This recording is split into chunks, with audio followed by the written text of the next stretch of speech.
Just a little more context here. When I was doing my research, it came back to me that the biggest group targeted by Islamist radicals have been fellow Muslims, many times Shias in the Middle East. These groups say fellow Muslims who think differently or don't have the proper beards or wear modern clothing, they cannot be true Muslims and they can be killed with impunity. The Quran is very clear, though. You cannot kill innocents. So the groups seek out declarations even before doing their attacks, blowing themselves up. They say they're going to paradise. They get what's called a fatwa, saying you can do what you want, usually from a radical imam. But you might have seen articles like this popping up over the past few years. Scholars within this community trying to tell these extremists, not only are you not allowed to do this, you're going to go to hell. So if you say you're so devout, this is where you're going if you do this. It turns that so-called jihad, or what they want to call jihad, into what it truly is, which is cold-blooded murder. There's a concerted effort to change that messaging out there, to take back the meaning of jihad in the global sense. I spoke with Imad-ad-Dean Ahmad, who is a professor. He's also a spiritual counselor at American University here in D.C.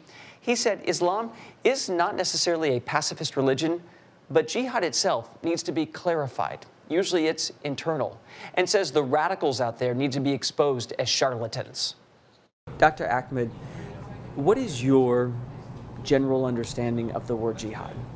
Well, the word jihad is an Arabic word that literally means struggle, and it can be applied to mean any kind of struggle.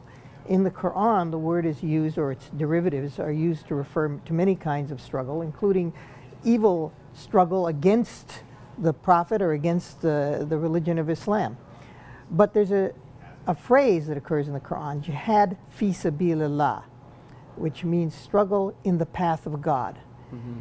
And this struggle can be of any kind. It does not necessarily involve fighting, as some people seem to think. In order for a fight to be fi sabilillah, in the path of God, which is like external and could involve violence. It has to, it could involve force, and it has to meet two requirements. It has to be in a just cause, and it has to be by just means. For a while, the Muslims were pacifists. It's not a pacifistic religion, but in the beginning, they were not given permission to fight. When they were finally given permission to fight, the verse said, "Fight in the cause of God those who fight against you, those who drove you from your homes for no reason except that you said, God is our Lord."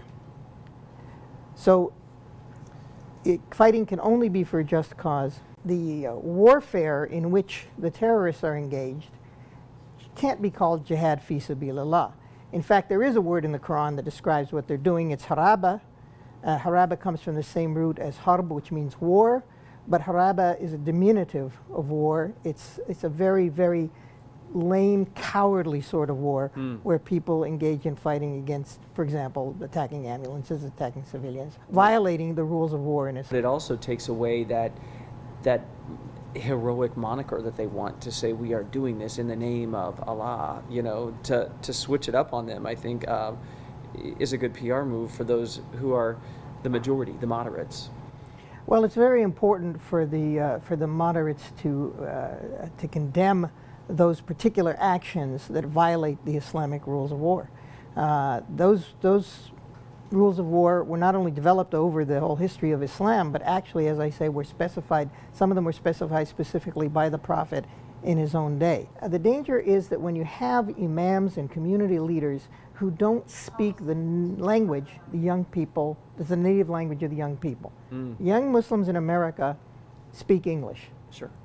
And fortunately, now, most of the imams and the community leaders also speak English.